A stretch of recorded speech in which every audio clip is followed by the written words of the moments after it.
बच्चे, मैं हूं अविनाश सर और मेरा ये बढ़िया सा चैनल है केमिस्ट्री वाला भाई अविनाश सर। आज हम लोग ड्रिफ्ट वेलोसिटी के लिए एक्सप्रेशन ड्रॉ करेंगे। ये एक मान लिया कि ये एक आयरन का रॉड है। अभी शुरुआती दौर में जो कुछ भी बताऊंगा उसका मकसद ये है कि आप के दिमाग में एक आइडिया बन जाए कि कितने सारे एटम्स होंगे, कितने सारे इलेक्ट्रॉन्स होंगे। तो इसका मैं एक आइडिया दे देता हूँ।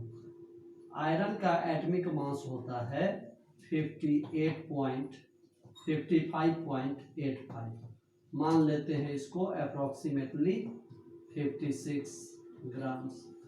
अगर इसका मास है मान लो कि 560 ग्राम्स, तो इसमें नंबर ऑफ एटम्स हो जाएंगे। नंबर ऑफ एटम्स की संख्या हो जाएगी एवोगाड्रो नंबर इंटू 10। इतने एटम्स हो जाएंगे। मतलब एटम्स की संख्या, एटम्स के वास्टनेस का एक एहसास कीजिए दिमाग में। अब इन चीजों से हमें अभी कोई कुछ भी लेना देना नहीं है।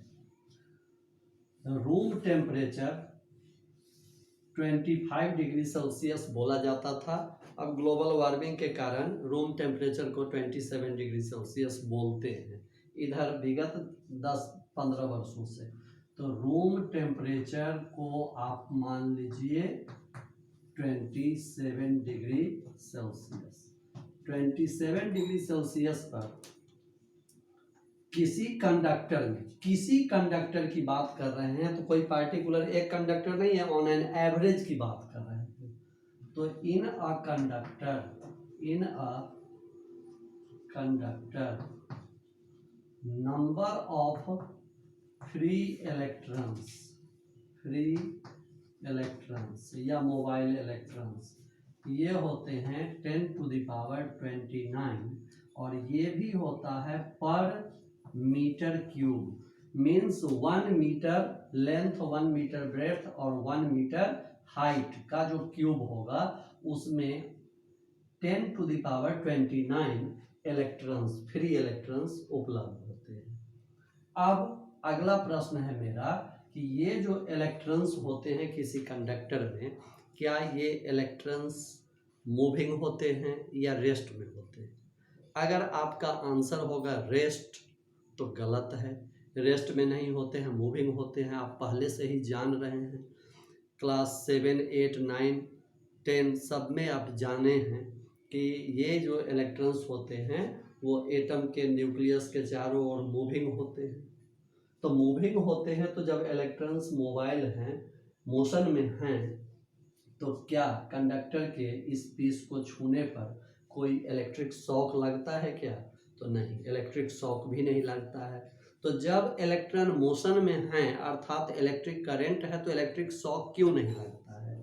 इसका कारण ये है कि इसके अंदर जो भी इलेक्ट्रॉन्स मूव कर रहे हैं, वो इलेक्ट्रॉन्स मूव कर रहे हैं यहाँ से इधर गए। या एक एटम की बात करें तो एक एटम में न्यूक्लियस के चारों ओर वो ऐसे घूम रहे हैं।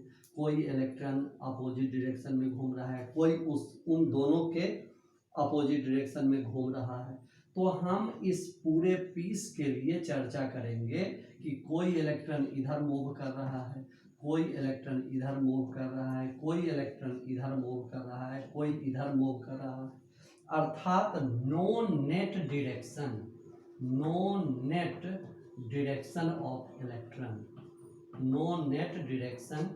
Of electron inside a conductor. किसी कंडक्टर में इलेक्ट्रॉन्स का नेट डिरेक्शन नहीं होता है जब उस पर कोई एक्सटर्नल इलेक्ट्रिक फील्ड अप्लाइड नहीं है। तो ये तो आइसोलेटेड कंडक्टर है, ये आइसोलेटेड पीस ऑफ कंडक्टर है। आइसोलेटेड पीस ऑफ कंडक्टर, अलग किया हुआ एक टुकड़ा है। इसमें इलेक्ट्रॉन्स के मोशन का कोई नेट डायरेक्शन नहीं है। तो नेट डायरेक्शन नहीं है, मान लेते हैं यहाँ हम 3 सरफेस एरिया बनाए हैं, इसको ए, इसको बी और इसको सी बोलें, तो हम ऐसा बोल सकते हैं, नो नेट डायरेक्शन है तो इसी बात को आगे बढ़ाते हुए हम ऐसा बोलेंगे कि नंबर ऑफ इलेक्ट्रॉन्स पासिंग या crossing through the cross sectional area A in unit time या किसी भी टाइम में, ये जो होगा ये नंबर ऑफ इलेक्ट्रॉन्स, देखो number of electrons at A, इसी बात को हम ऐसा लिख रहे हैं, number of electrons passing through A in unit time, number of electrons at A in time T is equal to number of electrons at B in time t is equal to number of electrons at c in time t। इसका मतलब net electrons move नहीं कर रहे हैं, cross नहीं कर रहे हैं, जबकि इलेक्ट्रॉन्स मोशन में हैं, कंडक्टर के अंदर मोशन में हैं, लेकिन नेट डायरेक्शन नहीं है क्योंकि इन पर कोई इलेक्ट्रिक फील्ड नहीं अप्लाई कर रहे हैं, इनके दो टर्मिनल्स के अक्रॉस कोई आप इलेक्ट्रिक फील्ड अप्लाई नहीं किए हुए हैं, इसलिए इलेक्ट्रॉन्स का कोई पार्टिकुलर डायरेक्शन इधर से इधर या इधर से इधर की ओर नहीं होता है। तो इस समय जो ये इलेक्ट्रॉन्स इनमें कंडक्टर में उपलब्ध है, इन इलेक्ट्रॉन्स को बोलते हैं थर्मल इलेक्ट्रॉन्स। थर्मल इलेक्ट्रॉन्स का मतलब थर्मल, थर्म मीन्स होता है हीट। तो आप मान लेते हैं कि इस समय इसका जो भी टेम्परेचर है कंडक्टर का, उस टेम्परेचर के कारण एक इंट्रिंसिक एनर्जी है मेटल के पीस की, तो मेटल के पीस की इंट्रिंसिक एनर्जी है, अर्थात एटम्स की इंट्रिंसिक एनर्जी है, अर्थात एटम्स में न्यूक्लियस के चारों ओर मूव करने वाले इलेक्ट्रॉन्स की इंट्रिंसिक एनर्जी है, उसी एनर्जी से ये मूव कर रहे हैं। अब यदि सपोज करते हैं कि इसके सराउंडिंग का टेम्परेचर, ये सराउंडिंग का टेम्परेचर यदि बढ़ गया, मान लेते हैं कि 30 डिग्री सेल्सियस हो गया और इसका टेम्परेचर अभी भी 27 डिग्री सेल्सियस है, तो टेम्परेचर हाई टेम्परेचर लो, तो लो टेम्परेचर की ओर, हायर टेम्परेचर से लोअर टेम्परेचर की ओर हीट का फ्लो होगा। हीट का फ्लो होगा मतलब इस कंडक्टर के पीस का एनर्जी स्टेटस इंक्रीज करेगा, एनर्जी स्टेटस इंक्रीज करेगा, एनर्जी बढ़ेगी, तो उस बढ़ी हुई एनर्जी, इंक्रीज्ड एनर्जी का इफेक्ट होगा इलेक्ट्रॉन्स की काइनेटिक एनर्जी पर। तो इलेक्ट्रॉन्स की काइनेटिक एनर्जी बढ़ेंगे तो रैंडम मोशन बढ़ेगा, लेकिन कितना भी रैंडम मोशन बढ़ जाए, कितना भी रैंडम मोशन बढ़ जाए, तो इलेक्ट्रॉन्स जो इसमें मूव कर रहे हैं रैंडम मोशन, उनका कोई नेट डायरेक्शन नहीं होगा। कोई इलेक्ट्रॉन मूव कर रहे हैं, मान लो कि इस डायरेक्शन में, कोई इस डायरेक्शन में मूव कर रहे हैं, कोई इस डायरेक्शन में, कोई इस डायरेक्शन में, माने सभी डायरेक्शंस में हम इक्वली मान सकते हैं कि क्योंकि सब ये टेम्परेचर एक कांस्टेंट है इसका, और अगर बाहर का टेम्परेचर बढ़ता है तो इसका, बाहर का टेम्परेचर बढ़ता है तो इस कंडक्टर में अमाउंट ऑफ हीट का फ्लो बढ़ेगा, तो फिर रैंडम मोशन बढ़ेगा, लेकिन किसी नेट डायरेक्शन में इलेक्ट्रॉन के फ्लो की बात नहीं करेंगे।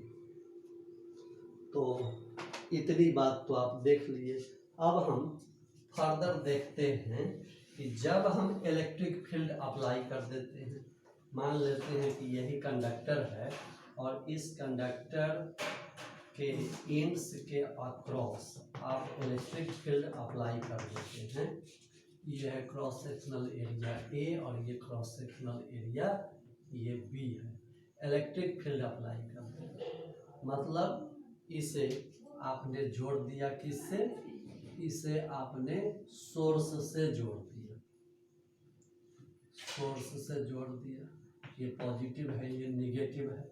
जैसे ही आप सर्किट को क्लोज करेंगे वैसे ही करंट का फ्लो होना शुरू होगा इधर से, तो करंट यहाँ पर पहुँचेगा। ये सॉलिड कंडक्टर है, हॉलो नहीं समझना है, ये सॉलिड कंडक्टर है। ऐसे तो हम लोग अलग से जानते हैं कि कि जब करंट फ्लो करता है तो करंट के फ्लो में इलेक्ट्रॉन्स का फ्लो होता है। इलेक्ट्रॉन्स का फ्लो मीन्स चार्ज का फ्लो। कहीं अब सेमीकंडक्टर की बात होगी तो वहाँ होल्स के भी फ्लो की बात होती है, वो हाइपोथेटिकल है, उसकी चर्चा यहाँ नहीं करेंगे। तो जहाँ कहीं भी किसी कंडक्टर से होकर इलेक्ट्रिक करंट फ्लो कर रहा है तो उस कंडक्टर से होकर इलेक्ट्रॉन्स का फ्लो होता है, मीन्स चार्ज के कैरियर का फ्लो होता है। तो इलेक्ट्रॉन्स चार्ज कैरियर, तो इलेक्ट्रॉन्स का फ्लो होता है। इलेक्ट्रॉन्स फ्लो करेंगे इधर से इधर की ओर, इलेक्ट्रॉन्स फ्लो करेंगे, ये इलेक्ट्रॉन्स के फ्लो का डायरेक्शन है और ये करंट के फ्लो का डायरेक्शन है। आपको पता भी है पहले से कि the direction of conventional current, the direction of flow of conventional current is opposite to the direction of flow of electrons. अब यहाँ याद रखना है, और पहले से भी याद होगा ही, कि करंट इधर से तो इलेक्ट्रॉन इधर से। अब यहाँ ये पॉजिटिव पोटेंशियल है, ये निगेटिव पोटेंशियल, तो ये पॉजिटिव और ये निगेटिव हुआ। ये या बोलिए कि ये हायर पोटेंशियल, ये लोअर पोटेंशियल। तो हायर पोटेंशियल से लोअर पोटेंशियल की ओर करंट का फ्लो होता है। मतलब इलेक्ट्रिक फील्ड जो अप्लाई हुआ, ये हायर इलेक्ट्रिक फील्ड है यहाँ पर, और यहाँ पर हायर पोटेंशियल, यहाँ पर लोअर पोटेंशियल। तो इलेक्ट्रॉन्स जो फ्लो करते हैं वो opposite to the direction of electric field. मतलब flow of electrons, flow of electrons, या ऐसा लिखो direction of flow, direction of flow of electrons is opposite to the direction of flow of direction of flow of electrons is opposite to the direction of electric field, direction of applied electric field, applied electric field। फिर ध्यान दीजिए, ध्यान ये देना है कि यहाँ जब तक कोई एक्सटर्नल सोर्स नहीं लगाए हैं, कोई एक्सटर्नल फील्ड नहीं लगाए हैं, उस केस में क्या है, उस केस में है कि इलेक्ट्रॉन्स मूव तो कर रहे हैं लेकिन किसी भी क्रॉस सेक्शनल एरिया से पास करने वाले electrons per unit time zero है, क्योंकि नेट डायरेक्शन है ही नहीं। तो जितने इलेक्ट्रॉन्स यहाँ से पास कर रहे हैं उतने ही यहाँ से, उतने ही यहाँ से, और तीनों इज इक्वल टू नेट यदि हम देखें तो नेट ये हो जाएगा इज इक्वल टू जीरो। ये N number of electrons at A in unit time is equal to at B in unit time is equal to at C in unit time और is equal to zero. तो net flow zero है, तो net flow zero है यहाँ जब external field नहीं लगा हुआ है। लेकिन जब हम फील्ड लगा देते हैं तो करंट फ्लो करने लगता है, करंट इधर से फ्लो करेगा और इलेक्ट्रॉन्स के फ्लो का डायरेक्शन इधर होता है। अब प्रश्न है कि इलेक्ट्रॉन्स क्यों फ्लो करते हैं। तो आप इलेक्ट्रोस्टैटिक्स में पढ़े हैं कि force on a charge, force on a charge is equal to the product of charge and the applied electric field. लेकिन अप्लाइड इलेक्ट्रिक, हाँ, तो ये जो फोर्स लगेगा किसी चार्ज पर, कितना फोर्स लगेगा, तो इलेक्ट्रिक फील्ड एंड चार्ज के प्रोडक्ट के बराबर, ये आप फोर्स जानते हैं। अब चार्ज के नेचर पर डिपेंड करेगा, जैसे कि इलेक्ट्रॉन का नेचर है electron negative, electrons are negatively charge, तो फोर्स जो लगेगा इलेक्ट्रॉन पर, तो यहाँ चार्ज का मतलब हम लिखेंगे इलेक्ट्रॉन, और उस पर इलेक्ट्रिक फील्ड लगाया गया E, मतलब इन दोनों टर्मिनल्स के बीच जो पोटेंशियल डिफरेंस क्रिएट किया गया, तो इलेक्ट्रिक फील्ड लगा के ही ना, तो वो इलेक्ट्रिक फील्ड हुआ E, और इलेक्ट्रॉन्स पर चार्ज होता है निगेटिव, इसलिए इलेक्ट्रॉन्स मूव करते हैं अप्लाइड इलेक्ट्रिक फील्ड के डायरेक्शन के अपोजिट। तो आप लिख सकते हैं F is equal to minus E, और ये electric field means electric field intensity, यह भी एक वेक्टर क्वांटिटी है। तो इस तरह से किसी चार्ज्ड पार्टिकल पर कितना फोर्स लगेगा, उसके लिए ये इक्वेशन आ गया। अब तो हम लोग देखे थे कि F is equal to minus E, ये आ गया force on an individual electron. किसी इंडिविजुअल इलेक्ट्रॉन पर कितना फोर्स लगता है। यूं ही इलेक्ट्रॉन यहाँ से इधर की ओर थोड़े भागता है, इस इलेक्ट्रॉन पर फोर्स लगता है। और इसके लिए आप जानते हैं कि किसी चार्ज पार्टिकल पर कितना फोर्स लगेगा यदि इलेक्ट्रिक फील्ड में है तो इलेक्ट्रिक फील्ड और इनटू चार्ज इतना ही फोर्स लगता है। तो इलेक्ट्रॉन पर कितना चार्ज लगेगा, फोर्स लगेगा, तो इलेक्ट्रॉन पर फोर्स लगेगा माइनस ई। अब आप ये भी जान रहे हैं कि जब कभी किसी बॉडी पर फोर्स लगता है तो उसमें एक्सीलरेशन प्रोड्यूस्ड होता है। तो हम आप बोल सकते हैं acceleration produced on an electron पर कितना एक्सीलरेशन प्रोड्यूस्ड होगा। तो हम लोग फार्मूला जानते हैं, A is equal to F/m। Therefore acceleration produced on an electron हो जाएगा फोर्स कितना है माइनस ई, वही लिखाएगा माइनस ई और बाय m, जहां m क्या है तो मास ऑफ एन इलेक्ट्रॉन है। इलेक्ट्रॉन पर जितना मास होगा, इलेक्ट्रॉन का जितना मास होगा, फोर्स को उसी मास से डिवाइड करेंगे तो इलेक्ट्रॉन पर लगने वाला एक्सीलरेशन आ जाएगा। तो ये है mass of electron, mass of electron. अब देखिए इलेक्ट्रॉन पर एक्सीलरेशन निकल गया। अब हम लोग ये देखते हैं कि किसी कंडक्टर के अंदर ढेर सारे इलेक्ट्रॉन्स हैं। हमने बतलाया है कि 10 टू द पावर 29 इलेक्ट्रॉन्स पर मीटर क्यूब होते हैं। कोई इलेक्ट्रॉन इधर जा रहा है, कोई इलेक्ट्रॉन इधर जा रहा है। जैसे यही इलेक्ट्रॉन यहाँ से चला, यहाँ से चला, यहाँ किसी पार्टिकल से टकराया, फिर यहाँ से ये इधर आ गया, यहाँ किसी पार्टिकल से टकराया, ये यहाँ आ गया, फिर यहाँ से किसी पार्टिकल से टकराया, यहाँ आ गया, यहाँ पर टकरा के फिर रुक गया। या और भी किसी भी तरह से इतना जिग जैग डायरेक्शन है कि ये डायरेक्शन क्या, ये डायरेक्शन क्या, कैसे भी आप खींच सकते हैं, ऐसे गया, ऐसे गया, किसी भी तरह से ये हर तरह से जितने पॉसिबल वेज हो सकते हैं उतने पॉसिबल वेज में ये मूव करते रहते हैं। अब क्वेश्चन उठता है कि क्यों इतने डायरेक्शंस में क्यों मूव कर रहे हैं। मूव कर रहे हैं तो एक ही डायरेक्शन में मूव करना चाहिए। तो नहीं भाई, ऐसा होता है कि जैसे ही आप एक्सटर्नल इलेक्ट्रिक फील्ड लगाते हैं तो किसी एटम से इलेक्ट्रॉन निकल पड़ता है, एटम से इलेक्ट्रॉन निकल पड़ता है। जैसे सपोज करो कि आयरन के एटम से या कॉपर के एटम से इलेक्ट्रॉन निकल गया।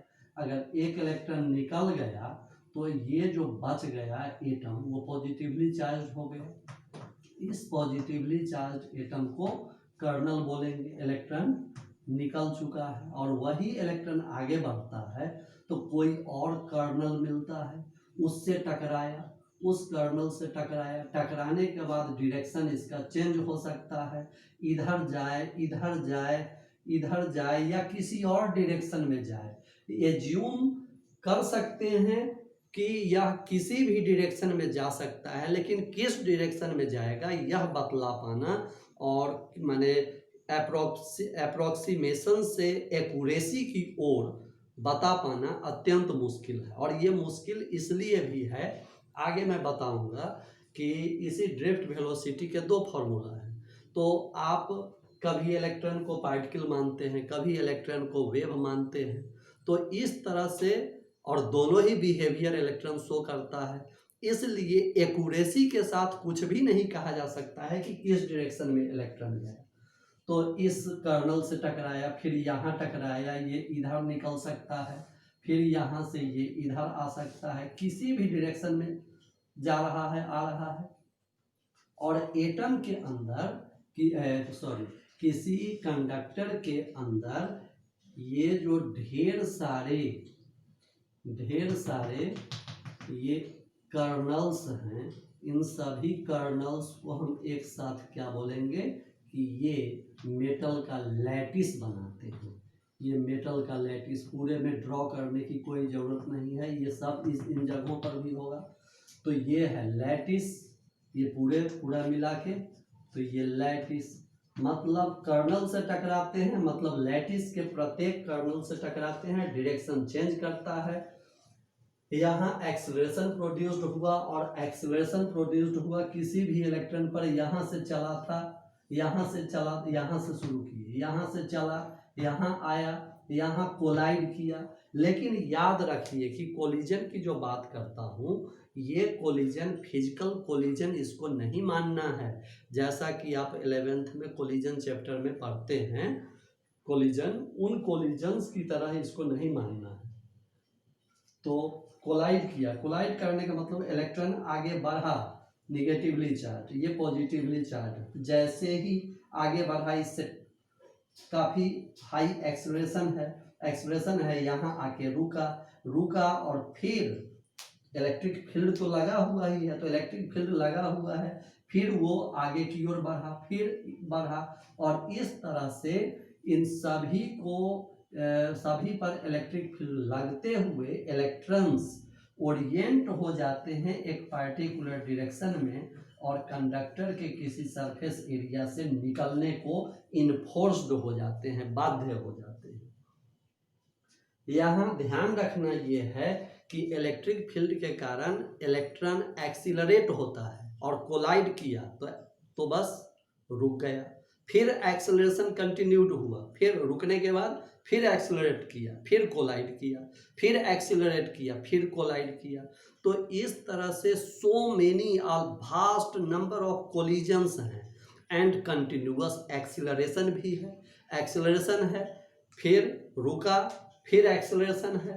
तो इस तरह से जो कोलिजन होता रहता है, तो इलेक्ट्रॉन का स्पीड, कंडक्टर से निकलने वाले इलेक्ट्रॉन का स्पीड तो काफ़ी अधिक बढ़ जाना चाहिए था, लेकिन इन्हीं due to these collisions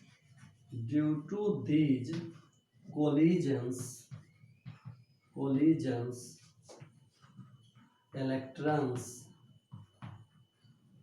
do not attain the expected final velocity, rather it gets an average final velocity, what we call drift velocity, इसको VD से रिप्रेजेंट करें तो ड्रिफ्ट वेलोसिटी अटेन कर लेता है।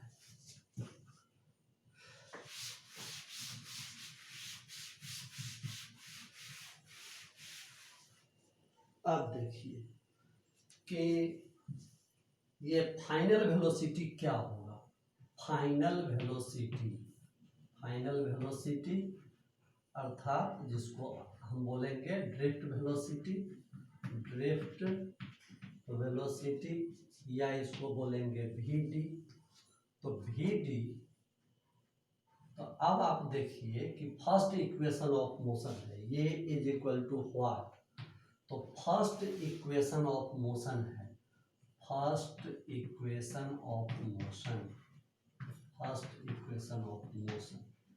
ये इक्वेशन है V is equal to U plus AT।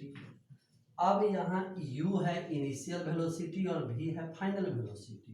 तो U इनिशियल वेलोसिटी क्या होगा?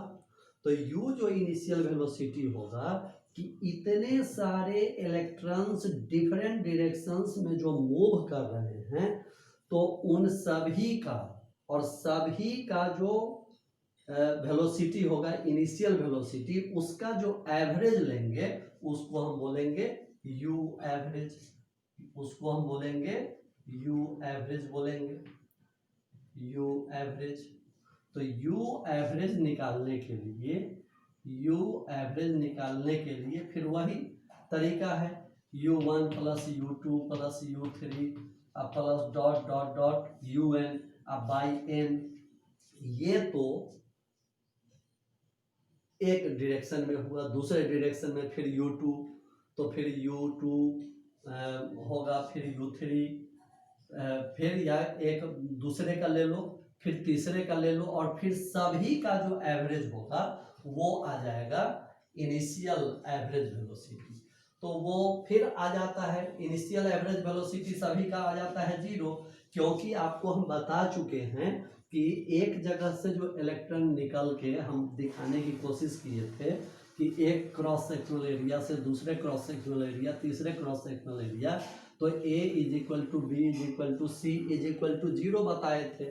मतलब ये वाला जो है ये है इनिशियल वेलोसिटी, वो उस केस की बात कर रहा है जिस समय कंडक्टर के अंदर जो इलेक्ट्रॉन्स हैं उनका थर्मल वेलोसिटी क्या है, मतलब उनके थर्मल स्टेटस के कारण जो वेलोसिटी है, तो वो तो वेलोसिटी है डिफरेंट डायरेक्शंस में है, और सभी का सम, एवरेज का भी सम करते हैं तो 0 आ जाता है। इसलिए यहाँ पर आप इसको लिख सकते हैं u एवरेज प्लस 80। तो अब देखिए कि v, ये जो v है फॉर्मूला है, सॉरी ये तो इक्वेशन ऑफ मोशन था। अब हम आगे इसको कर लें कि v को फाइनल वेलोसिटी की जगह है, यहाँ पर इलेक्ट्रॉन के लिए हम ड्रिफ्ट वेलोसिटी लिखेंगे, और u की जगह लिखेंगे u एवरेज और प्लस 80, और तब हम क्या लिखेंगे कि vd is equal to U average, तो सबका 0 आ जाता है। अब प्लस एक्सीलरेशन, तो एक इलेक्ट्रॉन का एक्सीलरेशन अभी निकाले थे हम लोग, माइनस ई बाई एम, और इनटू टी है, तो टी की जगह आप दे सकते हैं कि यहाँ से कोई भी इलेक्ट्रॉन यहाँ से चला, यहाँ आया, टक्कर हुआ, कोलिजन हुआ, तो कोलिजन में कुछ ना कुछ टाइम तो लगा होगा, तो ये जो टाइम लगा इसको टाउ से रिप्रेजेंट कीजिए। फिर यहाँ से चला, यहाँ आया, यहाँ कोलाइड किया, फिर यहाँ टाउ होगा, मतलब कुछ ना कुछ टाइम लगा होगा। या ऐसा बोल सकते हैं कि the time taken between two successive collisions को टी या टाउ से डिनोट करते हैं। यहाँ भी टाउ, यहाँ भी टाउ, यहाँ भी फिर टाउ, तो ढेर सारे, ये तो एक इलेक्ट्रॉन की चर्चा हो ही नहीं रही है, चर्चा हो रही है इतने सारे इलेक्ट्रॉन्स के लिए।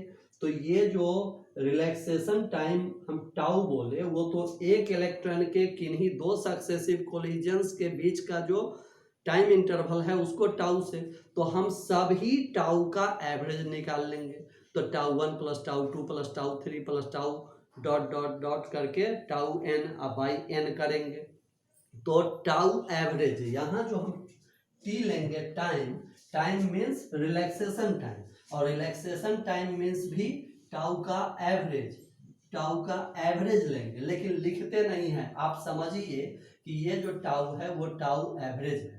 इसी तरह ढेर सारी चर्चा करेंगे कि जैसे कि यहाँ से यहाँ आया, कोलाइड किया, तो ये फ्री पाथ हुआ, ये फ्री पाथ हुआ, ये फ्री पाथ, ये फ्री पाथ, तो फ्री पाथ को लैम्डा से डिनोट करते हैं। तो सारे, अगर मान लीजिए कि ये लैम्डा 1 है, ये लैम्डा 2 है, ये लैम्डा 3 है, और ये लैम्डा 4 है, तो लैम्डा एवरेज मतलब lambda 1 plus lambda 2 plus lambda 3 plus lambda dot dot dot lambda n by n, तो ये मीन फ्री पाथ हुआ। उसी तरह यहाँ जो टाउ लिए हैं ये भी मीन रिलैक्सेशन टाइम है, तो उतना कुछ करने की जरूरत नहीं है, आप समझिए कि ये मीन रिलैक्सेशन टाइम है। तो Vd इज इक्वल टू क्या आ गया, ये आ गया minus E tau by m। अब देखिए कि ये आ गया, तो ये आ गया ड्रिफ्ट वेलोसिटी का फॉर्मूला। तो इसमें डायरेक्शन के साथ है। यदि मैग्नीट्यूड की बात करें मॉड, तो मॉड वी डी, तो मॉड वी डी हो जाएगा, इसमें माइनस भी हट जाएगा क्योंकि डायरेक्शन की कोई बात नहीं है, मॉड हमेशा पॉजिटिव होता है, और डायरेक्शन भी हटाएंगे तो सीधे लिखेंगे ई और टाउ और बाई एम। ये आ गया मैग्नीट्यूड ऑफ ड्रिफ्ट वेलोसिटी, जो ऑलमोस्ट इक्वल टू होता है 10⁻⁻⁴ मीटर पर सेकेंड। जबकि हाँ, तो यहाँ हम लोगों ने देखा कि ड्रिफ्ट वेलोसिटी का मॉड या मैग्नीट्यूड आ गया ई टाउ बाई एम, और ये ऑलमोस्ट इक्वल टू होता है 10⁻⁻⁴ मीटर पर सेकेंड। तो ये ड्रिफ्ट वेलोसिटी है। ड्रिफ्ट वेलोसिटी का अर्थ है कि चला चाहे जहां से, यहां से चला, ऐसे चला, ऐसे चला, फिर ये जैसे भी मुड़ जाए, ऐसे चला, ऐसे चला, ऐसे चला। अब देखो कि ये है इनिशियल पोजीशन, ये है फाइनल पोजीशन। यदि टोटल डिस्टेंस हम देखेंगे तो टोटल डिस्टेंस तो बहुत हो जाएगा और टाइम भी बढ़ेगा। टोटल डिस्टेंस बढ़ेगा, टाइम भी बढ़ेगा, तो स्पीड इलेक्ट्रॉन्स का स्पीड हाई होगा, स्पीड हाई होगा, लेकिन वेलोसिटी लो होगा, वेलोसिटी होगा लो, क्योंकि ये है इनिशियल पोजीशन, ये है x1 और ये है x2 फाइनल पोजीशन। तो final position minus initial position और बाई टाइम टेकन, तो final position minus initial position तो बहुत कम आएगा और टाइम उतना ही रह गया, तो वेलोसिटी घट गया। लेकिन स्पीड देखेंगे तो initial distance, initial position and final position के बीच का जो पाथ लेंथ है वो डिस्टेंस होगा, तो डिस्टेंस बहुत बड़ा और टाइम उतना ही, तो स्पीड घट जाएगा। तो ये जो स्पीड होता है किसी कंडक्टर में इलेक्ट्रिक फील्ड लगाने के बाद जो इलेक्ट्रॉन्स का स्पीड होता है, ये होता है 10⁵ मीटर पर सेकेंड। लेकिन जब वेलोसिटी की बात करते हैं तो ये वेलोसिटी मीन्स ड्रिफ्ट वेलोसिटी, ये हो जाता है 10⁻⁻⁴ मीटर पर सेकेंड। ये काफ़ी कम है, तो ड्रिफ्ट वेलोसिटी काफ़ी कम होता है, जबकि कंडक्टर में एक्चुअली इलेक्ट्रॉन्स का स्पीड बहुत अधिक होता है। अब हम एक बात पर और चर्चा कर लें। अधिकांश बच्चे चर्चा कर देते हैं कि सर आपने ऐसा निकाला, तो लेकिन हमारे भैया की बात करता है, बच्चे भी बोल देते हैं कि आपके भैया सर ऐसा लिखते हैं। एक्चुअली वो मेरे भैया हैं नहीं, मैं एच.सी. वर्मा की बात कर रहा हूँ, मैं उनका बहुत बड़ा फैन हूँ, इसलिए बच्चे लोग भी बोल देते हैं कि सर आपके भैया तो ऐसा लिखे हैं और आप ऐसा बता रहे हैं। तो उसका भी मैं एक्सप्लेनेशन दे रहा हूँ कि ड्रिफ्ट वेलोसिटी का फॉर्मूला, अब चलो मैं भी बोलता हूँ, डॉक्टर एच.सी. वर्मा के बुक में थोड़ा अलग आता है, वहाँ आ जाता है ये 2m आ जाता है, बाकी सब रिमेनिंग सेम, लेकिन ये आ जाता है 2m। अब जरा हम सपोज करते हैं कि किसी कंडक्टर में, कोई कंडक्टर है, किसी कंडक्टर में अगर इलेक्ट्रॉन्स L लेंथ तक, L डिस्टेंस तक मूव करता है, हम मान लेते हैं, let us suppose electrons move to distance L in a conductor, L in a conductor। तो अब आप बोल सकते हैं कि डिस्टेंस L तक जब मूव करता है तो आप बोल सकते हैं कि अगर स्पीड की बात करें कि स्पीड निकालें, तो स्पीड इज इक्वल टू होता है डिस्टेंस बाय टाइम। तो यहाँ आपको हम लिख रहे हैं v is equal to L by T. ये v क्या है? स्पीड है, स्पीड, और ये लेंथ बाय टाइम मतलब डिस्टेंस बाय टाइम। तो आप कह सकते हैं कि since v is equal to L by T और L is equal to V T हो जाएगा, L is equal to V T. अब आप देखिए L is equal to V T. L क्या है? डिस्टेंस है, डिस्टेंस है। अब आप इक्वेशन ऑफ मोशन में फॉर्मूला लगाइए, S is equal to U T plus half A T square. चलो यूटी को हटा देते हैं, इसलिए कि ये तो इनिशियल थर्मल है और ये तो थर्मल वेलोसिटी नहीं, थर्मल स्पीड इनटू टाइम, तो इसको हम जीरो कर देते हैं। अब ये आ जाएगा कि क्या आ जाएगा? तो ये आ जाएगा half A T square. Half A T square ये कौन चीज़ का वैल्यू आएगा? Half A T square. तो ये वैल्यू आएगा डिस्टेंस का। तो डिस्टेंस का ये आएगा हाफ ए टी स्क्वायर। तो अब इसके अनुसार आप लिख सकते हैं 1/2 इंटू एक्सीलरेशन कितना? एक्सीलरेशन का यही वैल्यू आया है, पहले भी निकाले थे, माइनस ई एक्सीलरेशन निकाले थे माइनस ई बाई एम। तो ये हो गया minus E by M into T square. तो टी स्क्वायर क्या हो गया? टी स्क्वायर क्या हुआ? T square means tau square, relaxation time का स्क्वायर। तो रिलैक्सेशन टाइम का स्क्वायर। तो हम देख रहे हैं कि S कहो या L कहो, L का वैल्यू ये आ गया, L is equal to 1/2 minus E by M into tau square, ये आया। तो ये L का वैल्यू आया और हमको निकालना है ड्रिफ्ट स्पीड। तो ड्रिफ्ट स्पीड जो निकालेंगे तो ये निकालेंगे L/T, और drift speed is equal to, ये ड्रिफ्ट स्पीड, ड्रिफ्ट नहीं बोलो, ये सीधे स्पीड आया। तो ये है 1/2 या minus E by 2m into tau.